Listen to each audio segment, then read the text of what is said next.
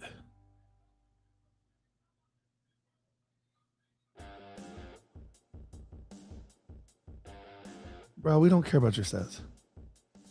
You want a Heisman. You don't need to brag. Why is Kyler Murray there?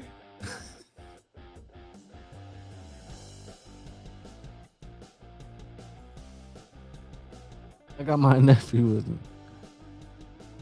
He's like, oh, no, I'm scared. Don't involve me. Jacoby Lane. Jacoby Lane. Like it. I love it and hate it all at the same time. This totally felt like a Ravens pick. I like Lane a lot. I do not like this. Lamar Jackson loves his middle of the field. He tends to not throw a lot to the outside of the field. They still, at this moment, still have Hopkins and Brashard. Now, obviously, Hopkins is borderline on his deathbed at the moment, but like Jokingly, of course. yeah, in football Yes, terms, he is not dying. no, he's very much alive. But like for fantasy football terms, or just football in general, like he's done. He's done. I like Lane a lot. I genuinely like Lane a lot. This does not feel good. No, I mean it's I think schematically it's a weird fit. The player isn't bad. I'm not overly impressed with Jacoby Lane as a prospect, but the fit's not awful. The draft capital still feels funky.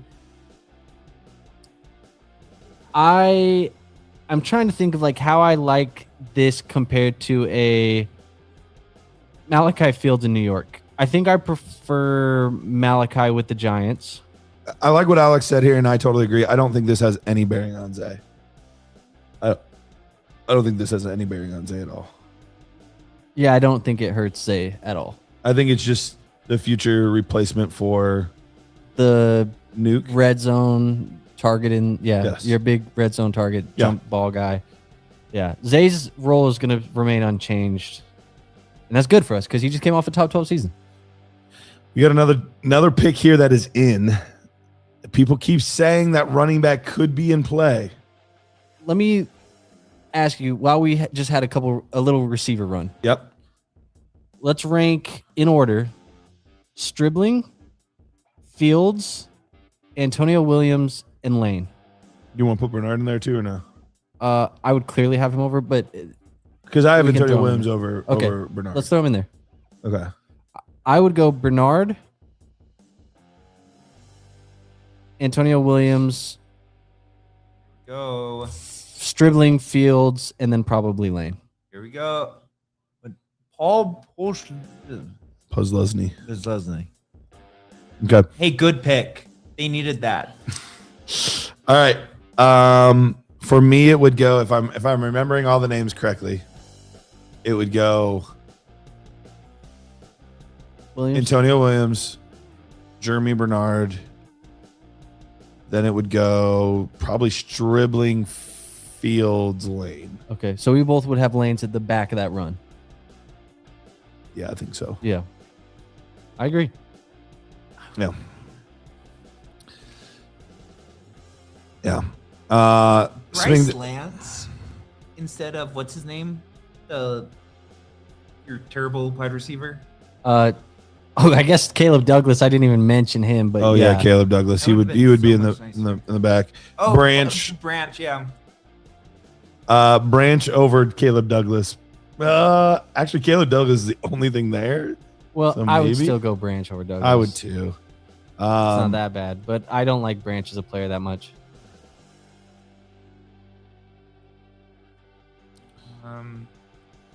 The Odd draft, Oh. man. King James really fast. I know that he mentioned that he's going to rewatch the Stowers, but we might as well talk about it. What was your guys' reaction to Eli Stowers getting to Philly? I don't hate the future prospects of it.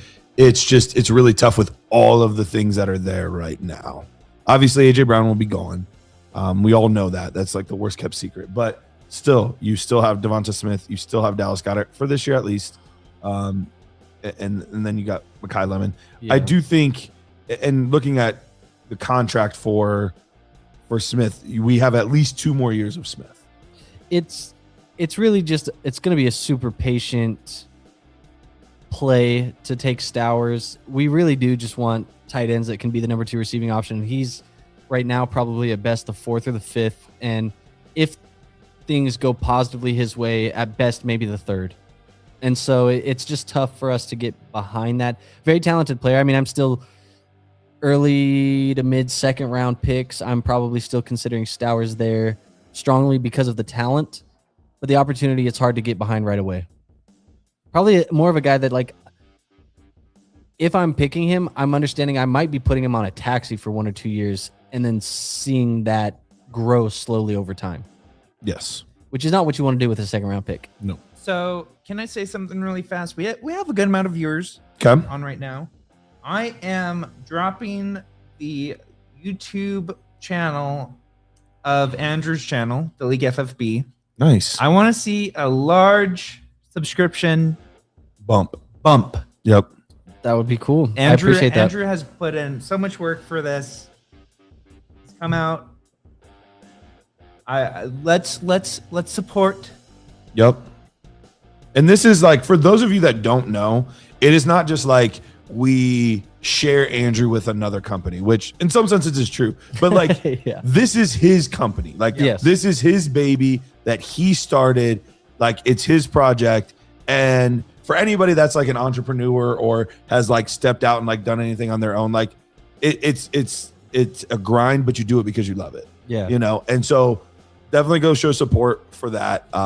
we love having him here at Dynasty Nerds. We're thankful that he is able to give to both. Because if you didn't give to both, you're picking your baby. So Sure. I'm glad he's able to do both. Yeah, I appreciate that, guys. And seriously, I mean, I enjoy making content with you guys and everybody who's been over with Dynasty Nerds and has embraced my personality and my analysis to come over and kind of be this for your guys' baby. Mm-hmm. I would like to consider it part of mine as well too. An adopted child or whatever. Yeah. Right? But like I appreciate that everybody. nephew you really love. Yeah, I appreciate everybody for showing some love and really it's something that I love doing. So if you do like the analysis, you do like the content, you like the personality, you just want to be somebody to show love, I appreciate you coming over and checking out the League FFB. But Insidious is saying don't forget us when you go mainstream. So I appreciate y'all. I mean, aren't we mainstream? We're side stream. My Vikings are on the clock are though, we- by the way, guys. Peace stream? I wanted that to be another defense tackle. Weird. They must have thought you guys really needed. They needed D-line. that though, right? Can we somebody take the damn controller out? Let me just I'm gonna chalk this year up as we don't have a GM. I don't know what is happening in that building right now. Yeah, I don't know, man. I really don't know. It's unfortunate because it's a missed year. But I guess if you're gonna miss out on a year of This draft is a picks, this is the great- year This to is the year to do it. yeah. This is the year of all the years. Maybe they're just Wow. saving a lot of money by not like hosting. Like, if you look at the war room right now, it's just a computer and an intern. It's Kevin O'Connell chained up in a chair, and they're like, "Don't say anything. We're making all the decisions now." Look at me. I'm the captain now. Oh man. Oh, We definitely know it's not a fantasy football analyst that's in there drafting. They have no idea. I would who have these loved guys every are. draft pick I would have made today. Yeah. The last couple of days, we would have had Dylan Thieneman. We Yep. probably would have had a nice little running back in the backfield. Like we would probably been fine. Man, Keith took Antonio Williams at 110 in I can understand it. October staff mock. Love it. Oh, I thought you meant just now. I was like, I can understand it. I would take him at 112 right now. All right, Panthers. We could see a pass catcher. We could definitely see a pass catcher. Or running back. That would be weird.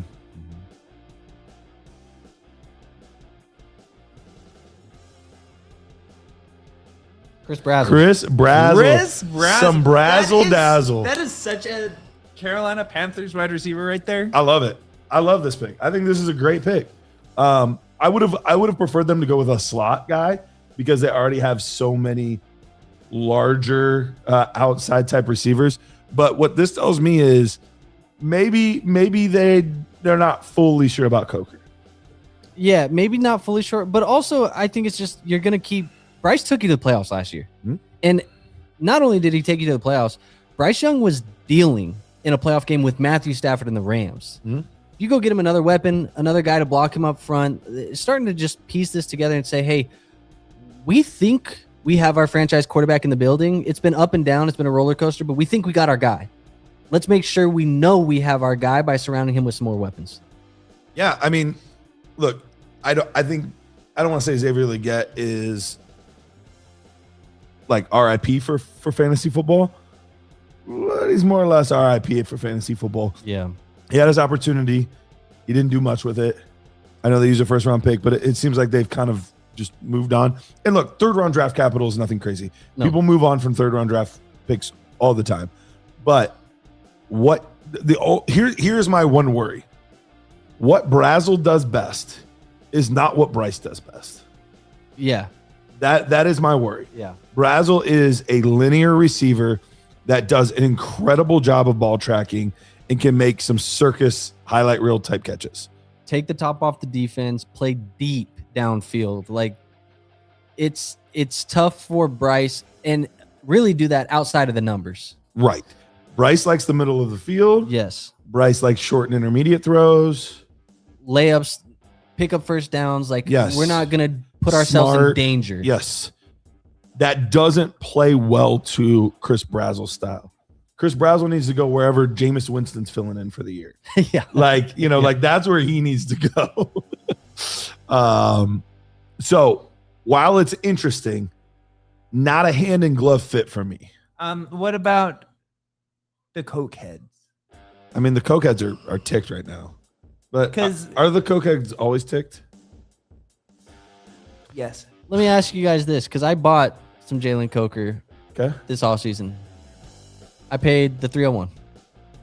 Still feel fine. Who cares? This year's 301? Yeah. It was a 10-man league, so it's It's a coin flip. It's the 21st guy. It's a coin flip. It would have been a coin flip with the 301. It would have been a coin flip with Coker. Could this be Chris Brazzell or Jalen Coker? Would that be the equivalent? I mean, Chris Brazzell could legitimately be the 301 pick. Like, Who would you rather have? I'll take Brazzell. If I had to pick right now, I would pick Brazzell. Who would you take? Oh, this is a commercial. I thought This they is were a about to commercial. make a selection right now. They're gonna host it like Super Bowl like 3 years from now or something. Who would I take? Brausler? Who? Or Coker.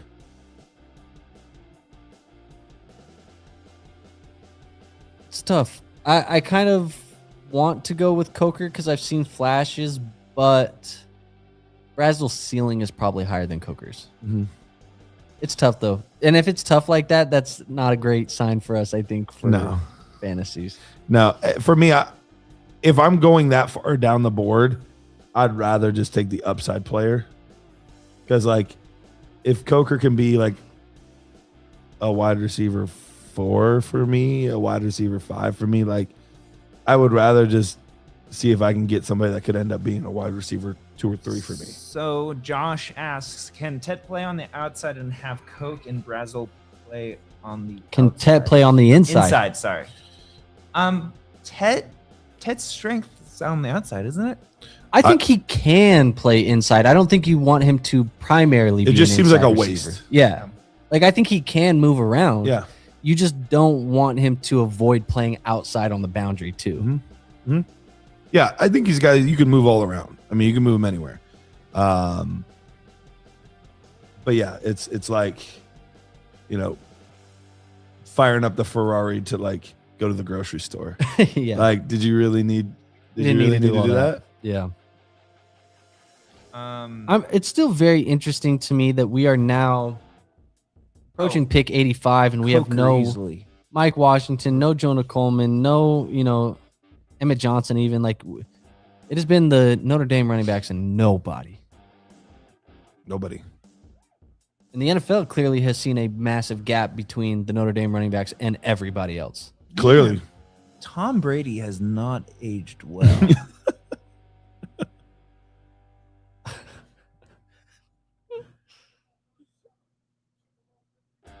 And no Nuss. But we've now Not had yet. 4 quarterbacks drafted. We have had 4 quarterbacks and no Jonah Coleman right here. Nuss. Would kind of hate it. What, Jonah Coleman here? Yeah. With Kenny Gainwell. Ted Ooh. Hurst to Tampa The Bay. new Mike, The new Mike Evans role. I like that. Okay. It's I need a interesting. minute to process this one. Day 2 pick. It's which is interesting. huge. For sure. We needed him to go on day 2. Wow. Interesting. It's very interesting. And And Godwin's not there for long, so there's upside with it. Emeka's still your guy, Emeka's your guy.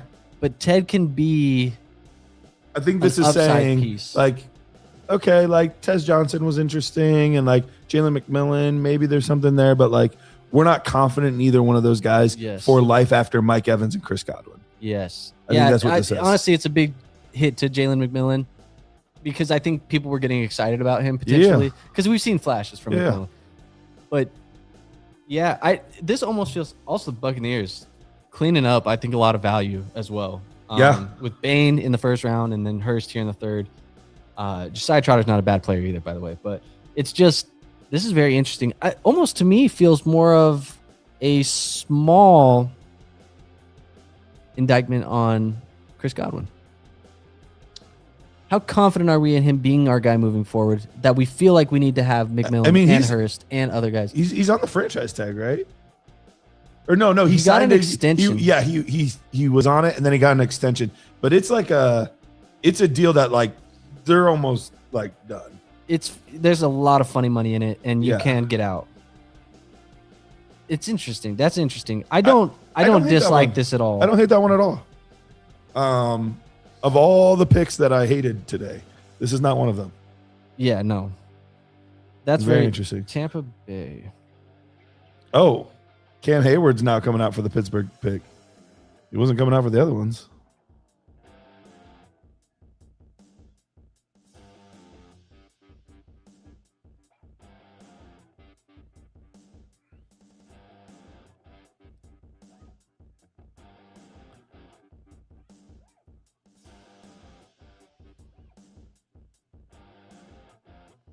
Okay.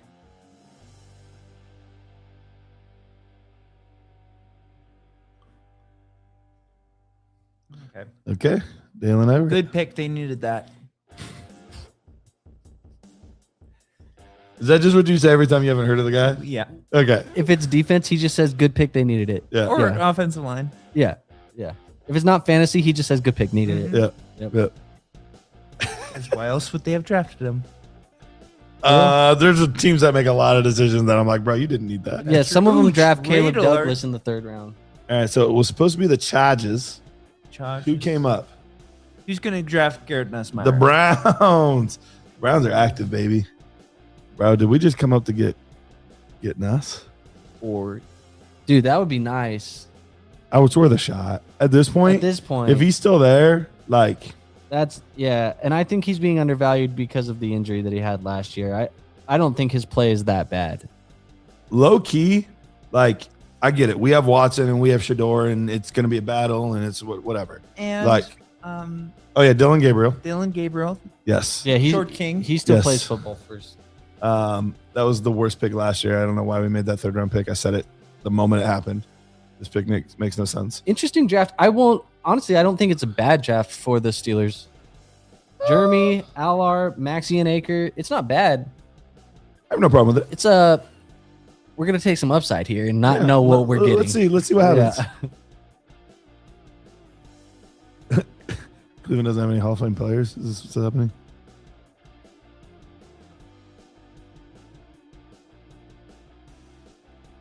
Okay. Offensive Awesome.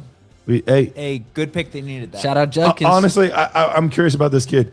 Is he a potential left tackle? Like, I mean, at that size, you would be guessing so. Yeah. Maybe that's what they're thinking of. We wanted to take the best Here's a lineman. rep against Bain.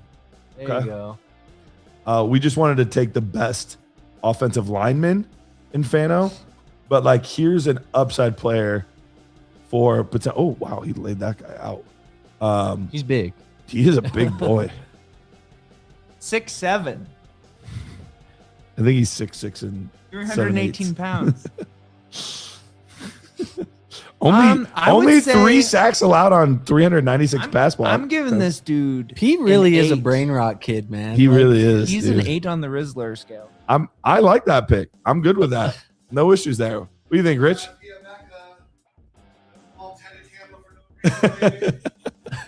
Teddy Tampa. And Oh, now it's flipped. Tampa Teddy. Teddy. I like that. R.I.P. Emeka is crazy. Hey, trade. No, I'm not even going to joke about trading Emeka. Yeah, don't trade him, Micah. He's the future.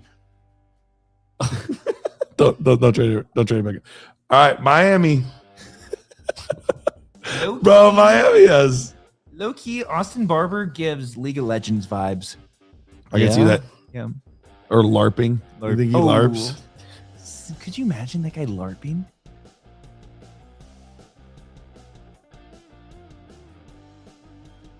Will Oh, Kaepernick. hey, they finally get another help. Bro. What is Well- Miami doing? Will Cac Kaepernick. What are they doing? He's a Um, blocker. Yes, he is. For the record, Will. Let's look at the bottom of my rankings. You ready for this? gosh. Tight end 25. I can't even believe you graded that many. Oh, yeah. I was deep in the weeds. Good for you. Yeah. Will Kaczmarek. Dude, what Tight is end Miami 25. doing?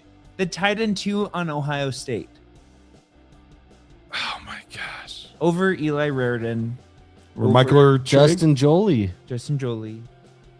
Anybody. You took him over. Look, I like the Jacob Rodriguez pick. That's the only pick. For the record, Bryce Lance is still out there in Miami if you wanted to go get receivers. Elijah Surratt, you want to do that? They've got Caleb Douglas. What do they need? Okay. What about Skylar Bell? Could I interest you in Skylar Bell? Dude, how about Chris freaking Bell? Any of those guys sound good to you? Yes. Is his middle name really freaking? Yeah. Yeah, his Wow. mom was really mad when she named him. This is you know what? I've been very upset with my Vikings, and I guess I could be a Dolphins fan. Does Miami make you feel a little bit better? So Alex is asking, legit. I know it's a joke, but can we actually have a conversation about what Miami is doing? What could their thoughts be? I don't know. No one knows. He's a pass blocker. That is all he is. He is a pass blocking tight end. I think the issue is that a lot of the initial reaction of the GM hire was like, okay, maybe that'll be fine. John Sullivan, right? Like we're fine. Then he goes and does the old buddy hire at the head coaching position, and everybody was like, wait a minute, that feels a little weird. Like that, I don't know if this guy should have been the coach. I'm talking about Halfley. Yeah. Then all of a sudden they're like, our quarterback's Malik Willis. It's like, guys, we're gonna do the whole Green Bay Packer thing. And now it's like, I don't know if either of these guys are qualified. They're just hiring their buddies, and I don't know what they're doing right here. I'm not going to sit here and act like I have my rankings. They have their rankings. Everybody has their rankings. My rankings have these players insanely low. Yes. Caleb Douglas, outside of my top 30 wide receivers in the class. Kaczmarek, outside of my top 25 tight ends in this class. These are players that I don't think should be drafted. To be fair, Kaczmarek was ahead of Marlon Klein that went in the second, according to NFL Network. But still like an outside of the top 10 tight ends, right? Yes. Yeah. Yeah. There's a bunch of guys that Eli Randon, Justin Jolie, Joe Royer. Let's see where I never shout out Anthony. He says Dulcich actually tight end 1, baby. For sure. Let's see where Caleb Douglas, dude, he was so low on wide receivers. You look at all these wide receivers, according to NFL Network, like in between. All the way at the bottom, dude. Like, I don't know. Miami's having one of the worst drafts I've seen. Miami other than Jacob gets a Rodriguez. 1 on the Pizler scale. In Miami. Oh man. Just in case you were curious, Will the Thrill, the tight end now down in Miami. He's my 106th overall fantasy relevant Didn't player. crack your top 100. Nah.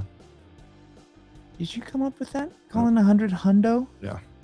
I'm a real tastemaker. Tastemaker? That's what I call my lips. Shouldn't that be your tongue? Nope. You taste things with your lips. Somebody call Pete's wife and get her back in the chat and tell him to calm down. Oh my gosh. All right. Dude, this is gonna be a running back. I have a feeling. And I'm not gonna like it. This is gonna be. Did you already make the graphic, Pete? No, my guy has stopped tipping picks. Is it Ari? No. Oh yeah, Ari. Yeah. That was Nope. that was a slide for him, by the way. Yeah. There were rumors that he could like be at the end of the first, but most people out in the beginning of the second. That was a pretty big fall. Pretty big fall from grace. The Jermod McCoy fall is still crazy. It's got to be injury related.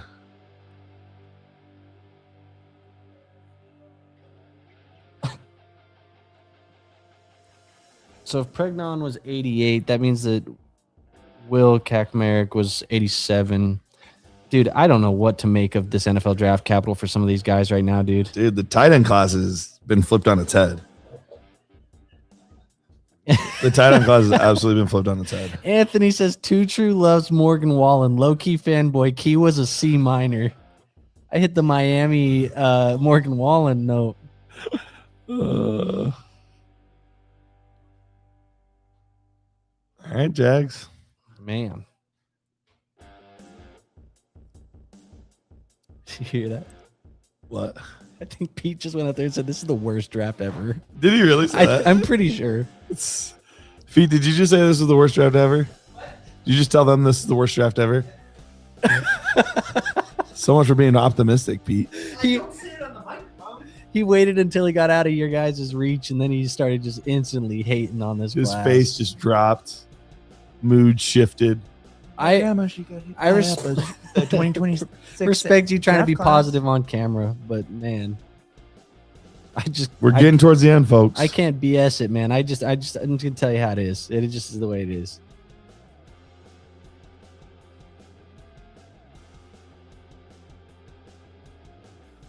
Xavier Thomas, the wide receiver. A good pick. They needed that. They did not. This is becoming a theme, for the record. Guys that are ranked very low being drafted. Xavier Thomas, not as bad as a Caleb Douglas. However, actually, let me rephrase that. Is he actually below him? My wide receiver 39, Xavier Thomas, Is he like a good special teams upside? slot type wide thing, or- receiver. NFL gave him a very poor film prospect score of 5.87. He was my 90th overall player. So Jared got him. He is in the nerd score 63.98. Wow. Not great, Bob. Immediate thoughts. Alex traded the 201 for Jaden Reed. Love it. Yep. I'll take Jaden Reed. All right. I think we're down to 10 picks. Is there 100 picks? I would like to get this misery over with. All right. We're still waiting on Nussmeyer. I enjoy hanging out with you guys on stream, but God, this has been awful. We're still waiting on the running backs. I've been having a great time. Well, no, this has been fun. The draft has been horrible. I wish we weren't doing this. I wish we were just talking with you guys and drafting based off of fake landing spots we hope that they would get. The more fun ones. Yeah. Oh, I predicted that he went in the second, too. Yeah. They Now should have all just of used these- my board. All of these running backs are just going to be day 3. There's only 2 running backs, and they were both in the first round. Yeah. And then Everybody's has there day ever three. been a draft with no day 2 running backs? I don't know. Oh, running back. As we say that. Oh, Kalen Black. No, Kalen Black. San Francisco's so bad at drafting running backs. Kalen Black is their pick. Oh my gosh. This is freaking Tyrion Davis Price all over again. This- Trey Sermon all over again. This is rage maxing. To the I max. genuinely don't understand how people can watch film. He's my RB17.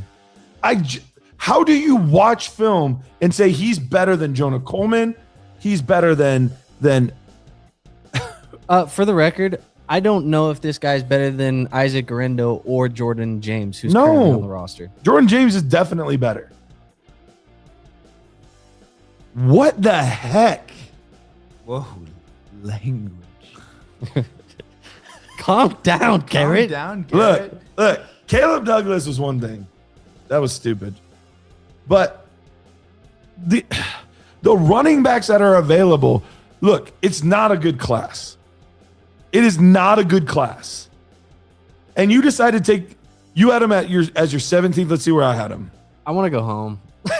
This is how you know that the fans at the NFL draft don't really know that much because they're celebrating right now. 1, 2, 6.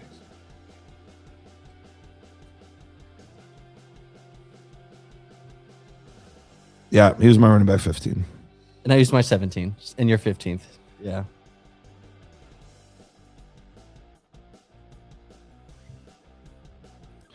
Huge I don't- fan of you guys, but this is misery. Hey, so the goal though. Hey, is we that appreciate you.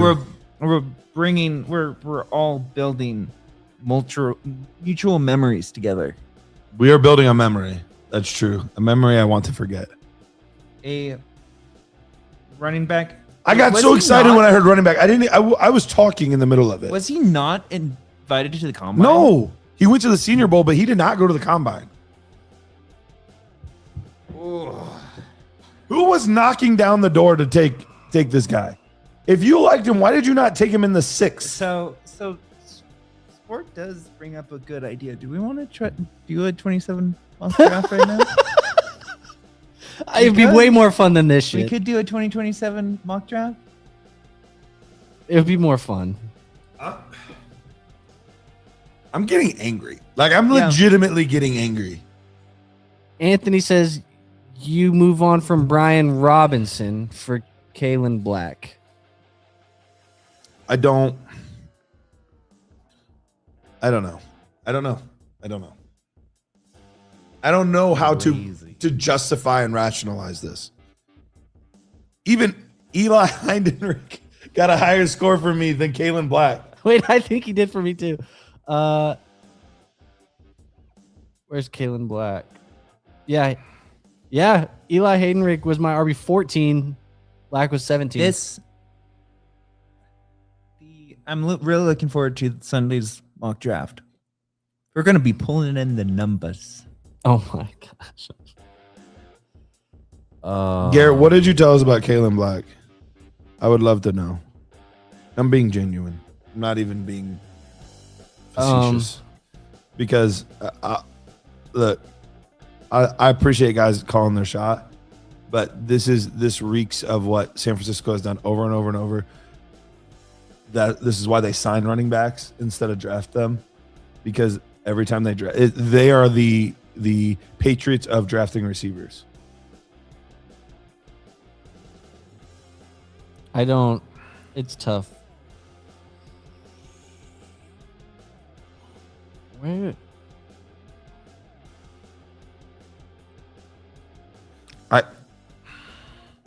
I don't know, dude. I don't know. All right. I want Chris Bell to go here to the Raiders. Chris Bell to the Raiders would be nice. This guy wants to tell us a damn story.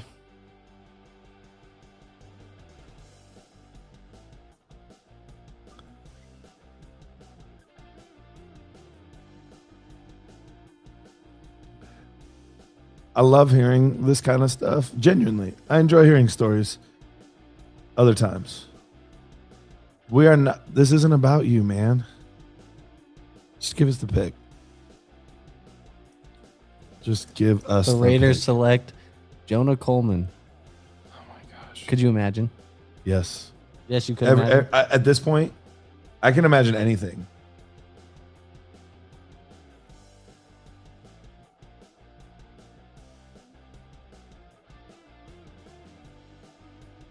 Hey, they needed that. That's a good pick. What does he even do, Kalen Black? Is that what I said? Is that what I said? Is this a quote? It's a classic sports meme. Oh, okay. Because Brain rot. like, I don't. The Rampant says, is it bad when the stories that we don't care about in the draft are actually more entertaining than the picks themselves? I don't even know how to respond to things anymore. I don't like. I just feel like this is a moment where I'm outside of my body, Yeah. and I'm looking down at myself, and just like, when did you die? I want to take a moment to shout out Insidious, Alex, and Dusk in the chat. If you guys don't know, in the live chats, you do get rankings now based off of your activity. Those three dudes have been the most active guys in chat all night. So Crushing it. Insidious, Alex, Crushing Dusk, it. appreciate you guys for hanging out. Crushing it. Yeah, we'll say the pick out loud, James. All right, Cowboys pick is in. This actually could be a sneaky spot for a running back. Nussmeier? They have Howell and Milton. Shouldn't be, but you never know. What if the Rams are just like, screw it, we're gonna take Nussmeier too? Could you imagine? One of these guys will be our future quarterback. Miami can do it at 94. They good. I would not be shocked if the Rams took a running back. They take a running back every year. Every freaking year. Coleman, I bet you.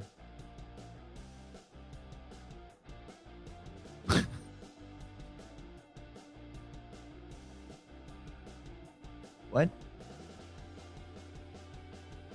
He even knew. He's like, bro, you got to talk into the mic. Jason Barham. Great pick. They needed that. Oh my god, dude. Edge. Michigan. This is edgy. What is happening? Happening? If we're gonna be dead air, we might as well do a 27 mock. That's all I'm Dude, saying. I don't even know if my brain can, honestly, right now. That's true. That's a good point. Like, it would be poor content because my brain can't even like think past the misery of this moment. I want the third round to get over so I can go watch YouTube on my phone in bed and go to sleep. Yeah, I need to pee again. Also, this is a good time And go get a white chocolate chip macadamia nut cookie from upstairs. Let's I probably need to go charge my car. Honestly, I need to go drive a half hour to charge my car and drive a half hour back. I think this is also a good time for a lot of Q&A. So You've got Q's, we've got AIDS.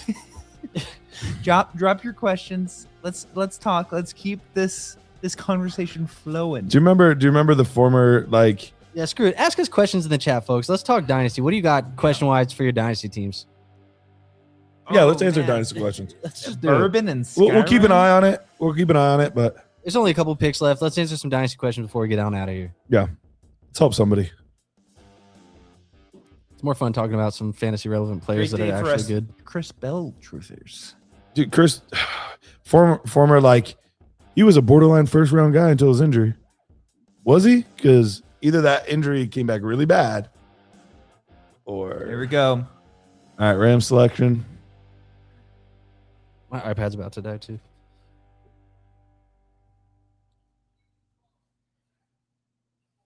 Keegan did- Trost, Did they need that? tackle, From Missouri. Great pick. They, in fact, needed that.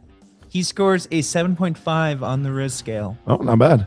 Dan's actually the GOAT because he said he turned off the draft for WWE an hour ago, but he's kept us on. Let's go. Did he keep us on the whole time? Yeah, but he turned the draft off. That's low-key dope. Actually, that's high-key dope. Derek says we need this back for tomorrow. Watching y'all have a career crisis is making me feel a lot better about my We life. have to have meetings tomorrow. It'll be on in the background, but yeah, we won't be on for tomorrow. Mario, I think you're overthinking it. Hendo and May are great dynasty pieces to have on the same team.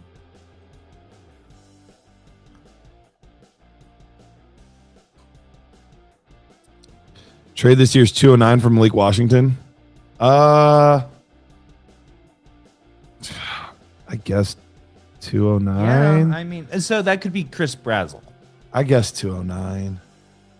I'd rather have As much Chris as like Brazel. it's a cool opportunity for Malik Washington, who I do like, they're just as likely to find whoever. He's not gonna stay. He's not this regime's guy. Like, and the Dolphins are about to take a wide receiver here, right? Yeah, they're gonna take. Who's my second to last wide receiver available? It's gonna be Aaron Anderson. Donovan McCulley from Michigan. Alec is asking, what do I need to throw on top of Mahomes to get Jaden Daniels in Superflex? Probably at least a top 5 pick in this year's draft class. You think it would be that much? In a Superflex, yeah. I mean, you're buying 6 to 7 years of age and rushing upside. Yeah, but you're also buying a lot of risk, a lot of injury risk there. Yeah. I would say if it's top 5, it's not worth it. If it's a non-top 5 first, it's worth it to me. I don't think I would give a top 5 first on top of Mahomes for it. Aller or Howard? Who'd you take today? I think Drew Aller's more talented. I think he's more he has a talented lot more too. of a ceiling.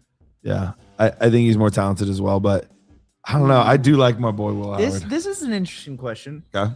Is it a dirty strategy to draft Jeremiah Love in the 101 and then taxi squad him and other eligible starters to also tank for Jeremiah Smith? If your league allows it, then no. I don't play in leagues that would allow something like that. Personally, I think like my favorite personally, the way I like to do taxi when I'm running the show, if I'm doing this, is your taxi squad should be for players that are like Fringe. So the way I have it set is if you have a player on a taxi squad, at any time somebody can come in and say, hey, you have a 24-hour clock. You either pull that guy up to your main roster or you trade him to me for a second round pick. And so that kind of eliminates like all those guys.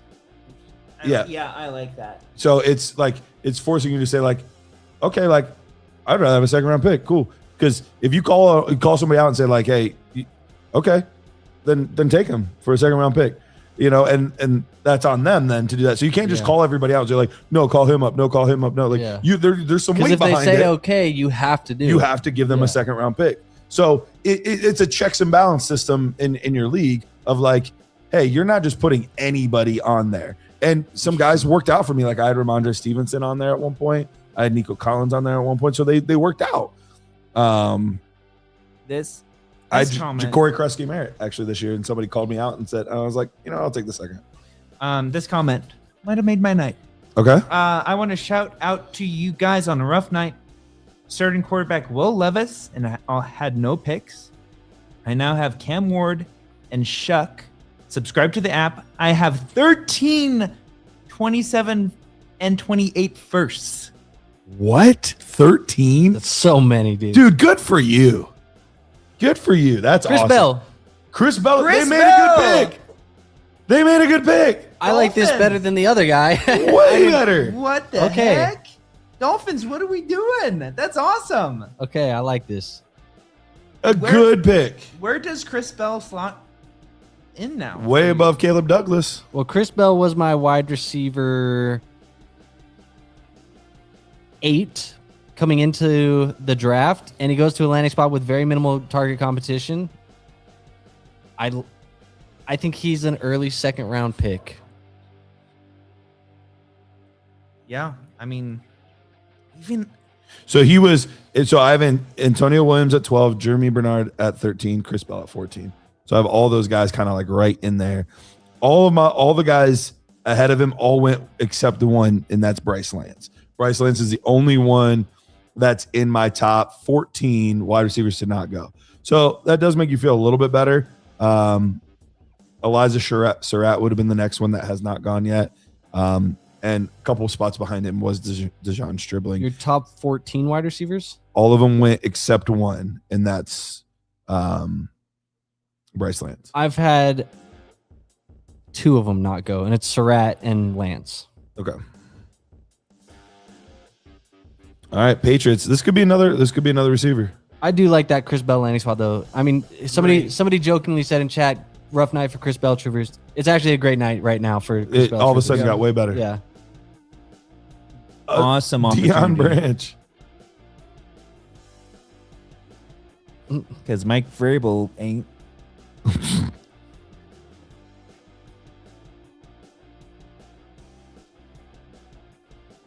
Oh, yeah.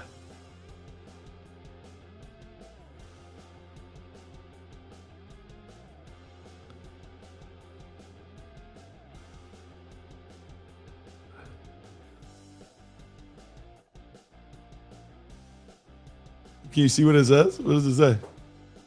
Eli Raridon. Really? Love that, actually. great pick. Eli Raridon. I actually love that pick. Man, is this saving Christmas? It's the last 10 picks save us. This is hilarious. The landing spots are better for these last couple ones, but you know what's still back of my mind? But the draft capital hit rates on these are not great. No. I mean, no. But at least we're getting that draft capital is worse than we thought in a bad class. Right. Right. Your Minnesota Vikings are about to be up. I'm not even they're gonna do something stupid as hell. They have 2 picks. They have back-to-back picks. Wait, Seattle Seahawks trade pick to Pittsburgh. You know what? Could the Steelers draft a running back? They could. I don't think they will, but they could. The second part is they already did that last year with Caleb Johnson, and that did not work. And they still have Warren and Rico, so I don't think it would make sense for them to do it. But I wouldn't rule it out. At this point, teams have stopped caring a lot about needs. I can't believe he showed everybody the pick. I know. Yeah. He was just like, I was like, dude, can you see that? Read it. Yeah. My light was like right in the way. I couldn't read it. Oh, yeah. Eli Raridon. So fun. Dan says if somebody taxied Love in my league, they would be removed for tanking. Well, see, if you had rules Yeah. that's stated against that, then that's very valid. But if you don't have any rules, you can't. Do anything crazy like that. Yep. Yeah.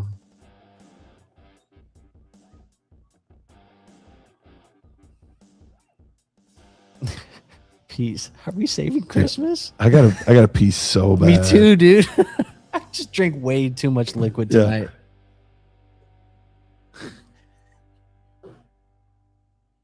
You already said that once. You can't do it again. You gotta come up with a new shtick. Who? Oh, Dunker. Jennings Dunker. Dunker Good Roos. thing needed that. Great pick. Great pick. They needed that. Dude, he's a 10 on the Rizzler scale. Are you kidding me? Dude. He was Insane he was- metrics right there. he was the darling of the Senior Bowl. People say that Dynasty I got a piece nerds of it. don't use enough analytics. Rizzler scale. Analytics. It's the newest. It's like a RAS score. Yeah, Yeah. Riz score. Yeah, insane. We're gonna have to bring this guy up. Jennings. Dunker Jennings. You got 2 picks in a row. 2 picks in a row. Can we get a running back, dude? Is this Garrett Emmett Johnson? More like 2 kicks in a row.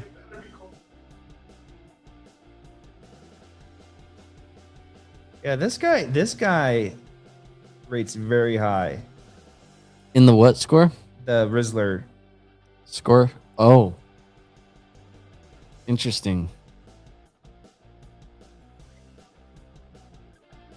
So, what about this makes a high ranking? Mullet and mustache. Mullet and mustache is higher scores. Yes. Okay. Chat, let me know. Where do you put him on the Rizzler scale? On the scale 1 to 10? James, back-to-back DTs honestly would be ridiculous, but I wouldn't put it out of the range of outcomes. Pick is in. You better not take a lot of clock on the Pick next is one. Since it's in. back-to-back, you might as well just announce both commercial of them. break. That's crazy. Oh.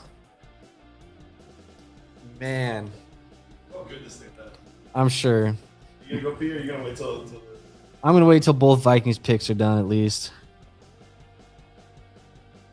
201, I would still say is Bernard, right?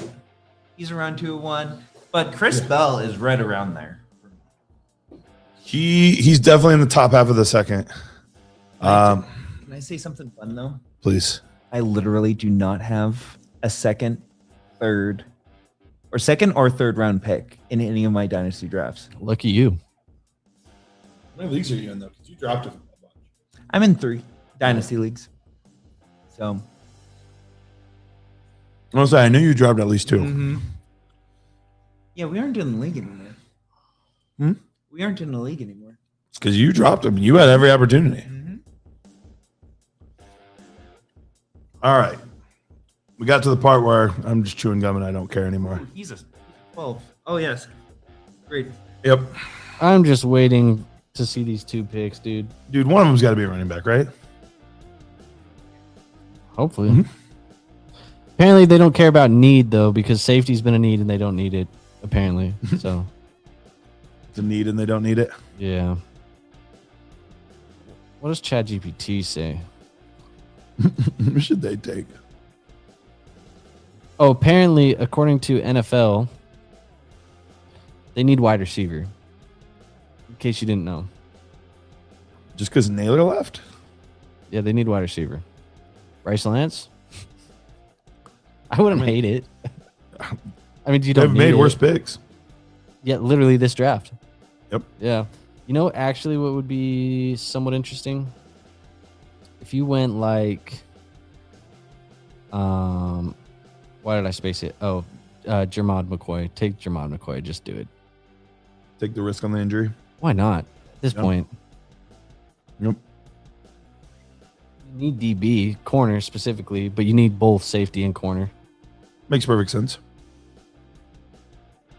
Man, I really hope a running back goes here. He's going Williams, Bell, Bernard, Hurst. Do you know the pick yet? I do not. Okay. No. The tipping picks has stopped. Yeah, I think he fell asleep. He's like, bro, I'm done. I would go Bernard, Bell, Williams, Hurst.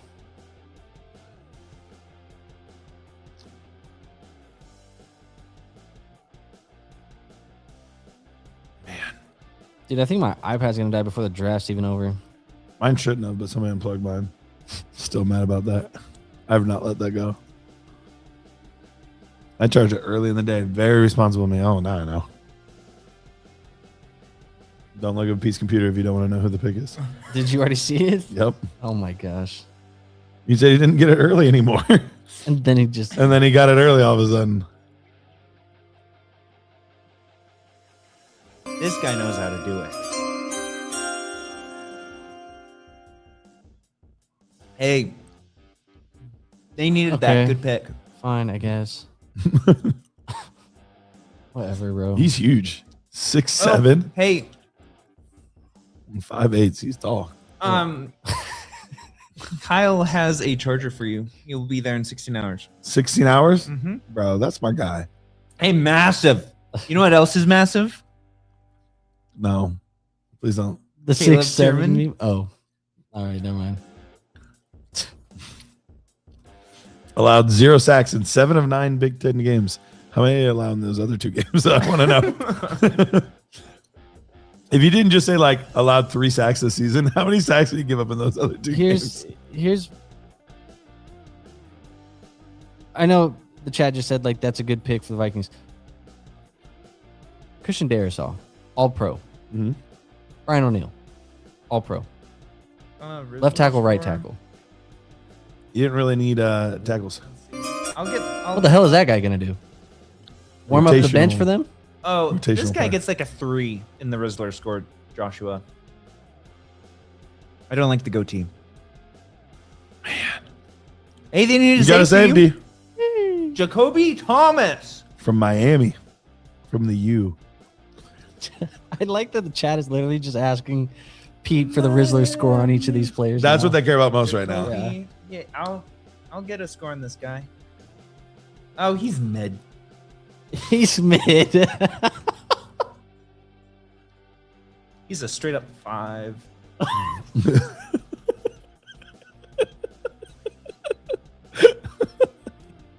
What are we doing? What is happening right now?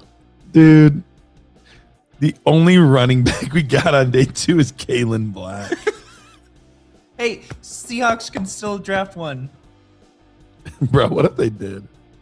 They drafted 2 running backs. Jacksonville's the last pick. I guess they could. Alex said, "As a goatee as a goatee haver, I am offended." Well, hey, the thing with the Rizzler score, it's not subjective.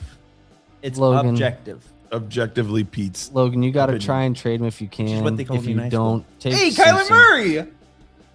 and try and trade Simpson later, because he's the only one that won't lose value.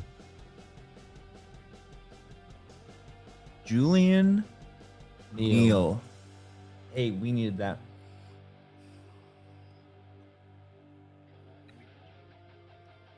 Oh, man. Final This guy pick is might the have a Jags. negative Rizzler It score. might have a negative, man. You're a harsh grader. Okay, what? I need to bounce this off of you, chat. Not that Why one. the hell was Xavion Thomas, Kalen Black, Will Kakamaric? Give me more names here. Who else? It was Caleb Douglas. It was. Why were all of these guys drafted today? Garrett Busmeyer is for reals. I mean, it's looking like it. He's Nussmeier's a huge loser. Hey Pete, serious question. I'm here for it. Are you guys going to do a quick mock for rounds 2 and 3 plus a recap on how you feel? If not, it's fine. I'm a nerd herd guy, so I'll hear it anyway. Do we want to do? Do we have enough for a full second and third Tonight? Not third. Let's do a second after Yeah, this. okay. But we're just gonna pick up from where we left off in the first. Okay. We can just recap real Yeah. fast. All right, last pick. Even the back from Maryland. I'm going to take a Pizzler. All right. Oh, Jalen Husky. Ironically, so you know Husky is for the big boys. Or the dog. Okay. Have you ever heard of Husky Plus? Husky Plus. Is that I like was- Disney Plus? No, I was Husky Plus in my jeans. growing Were up. you? Yep. Husky Plus. There you go. And Husky Plus. Tyson, Makai Lemon, KC at 106. Yep. 107 was Simpson. Simpson. 108 was Jadarian. 109 was Cooper. 110 was Sadiq. Sadiq, then Boston, then Bernard. So Bernard's going to be our 201. No, Bernard should be Oh. You'd be so Boston, then Bernard.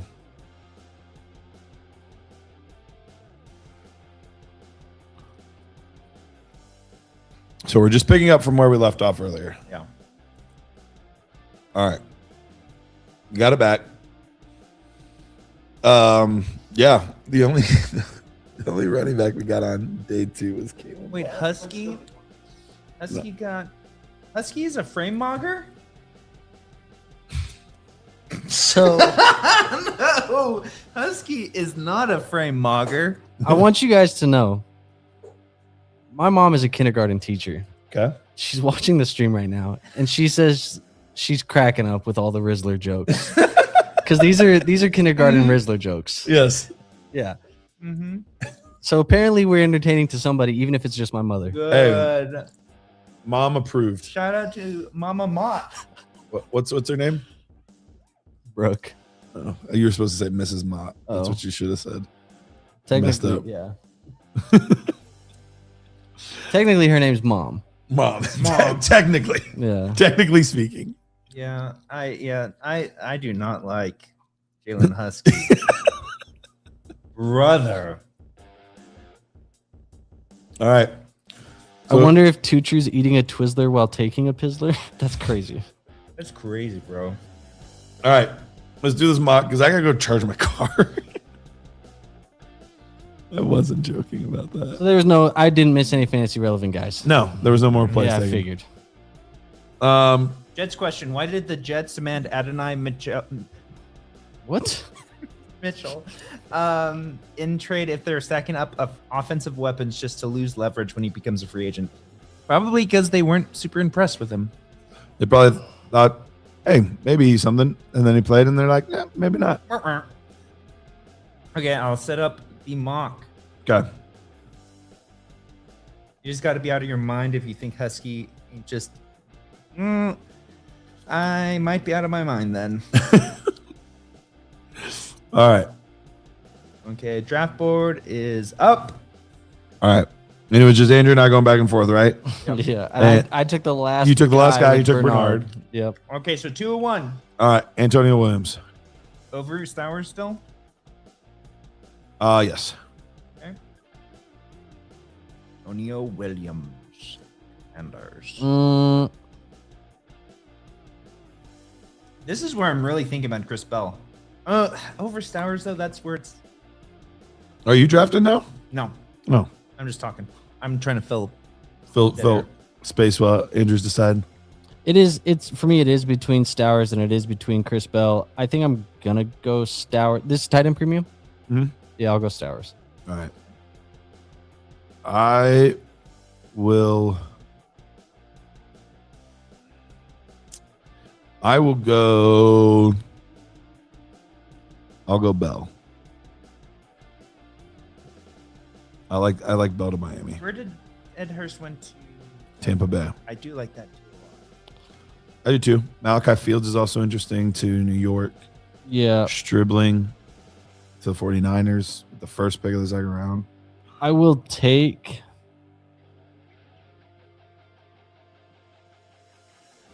Max Clare went where? Saints? No, that was He was the Rams. Rams, that's right. I think I will take. Dude, this class is awful. Ted Hurst. dang it. Ted Hurst to Tampa. That is where I wanted to go. Antonio Williams, I do have to say, He's a big winner. I was going to say he ranks high in the risk score, though. Of course, because he's a commander. Yep. Um, You get a risk bump. I will go with. What will I go with? I'll go DeJohn Stribling. Okay. I will go. Yeah, I need to add him. How do you spell his name? D-E apostrophe, then capital Z-H-A-U-N.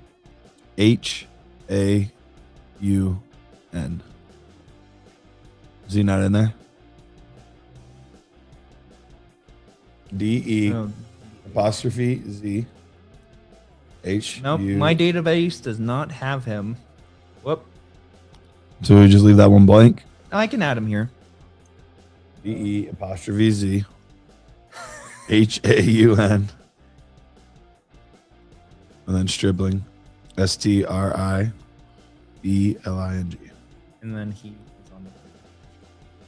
No. No? Yes. Yes. What college did you go to? Ole Miss. Ole Miss. Oh, Mississippi. Big old question mark. All right. You're back up. Jacoby Lane. I'll take Jacoby Lane going to the Ravens. Okay. I will take. Who was the tight end of the Saints took? Dope. I'll go Delp. Oscar Delp. Give me Malachi Fields for the Giants.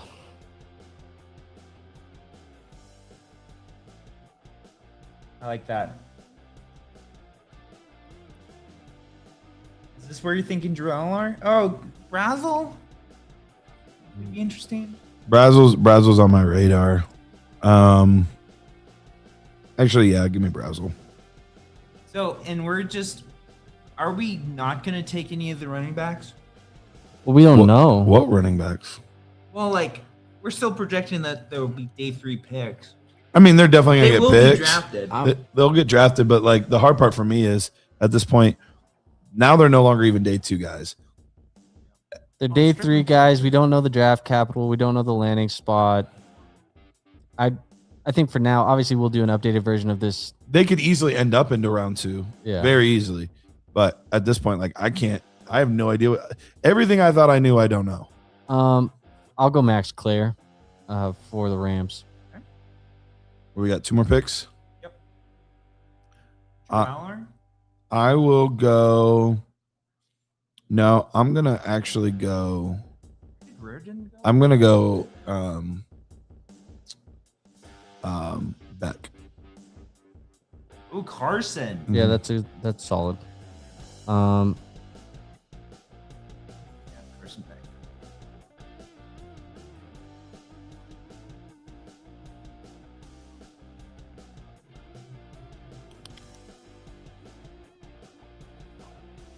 You have the last pick, my friend. Yeah, you did take Brazel, right? Mhm. Yeah, I would go Alar then. Just take the other guy. Situation maybe where he can start. This is, I mean, Garrett. I don't want to beat a dead horse. Beck went to Miami, but I don't want to beat a dead horse here. These second round picks do not feel like normal second round picks. I feel like I'm taking like third and fourth round guys right now with my 204. It feels awful. It's bad. It's bad. Even back half of the first doesn't feel great. It's really bad. Well, we're gonna do some kind of video tomorrow after the draft. So don't you worry, we'll be around here. Do we want to plan on what time? Yeah. What time works for you guys? Let's just plan on 9. 9? We'll do 9. We'll do live. Maybe Andrew will be with us, maybe not. He's got to get up super early for a flight. 2 flights tomorrow. Did you know that in German 9 means no? I did know that. Wow. Figure it out from the It was Rizzler, Crispo, Pizzler, the 201. stronghold guy, whatever the hell he is. What's the guy's name? Strong dude? Strong guy? Strong bad. No, Antonio Williams was 201. Stowers was 202. Crispo was 203. All right. We love you guys. We wish we were more cheerful. We're not. We're not cheerful. It's the reality of this class. But we do love you guys. And we It was a genuinely do blast. appreciate you guys 9 p.m. suffering through with us. 9 p.m. tomorrow. And then the very next day, the Sunday morning, we will be we'll set. I don't know if we have a set time yet, but it'll be in the morning. We'll be going live. And that's when you will finally get some Rich Dotson, some Matt O'Hara, and some Jared Wacker. Toes will be seen. Toes shall be seen. Good, bad, ugly. We're here. Subscribe to Dynasty Nerds. Subscribe to the League FFB. We'll see you on the next one. Keep Dynasty mogging.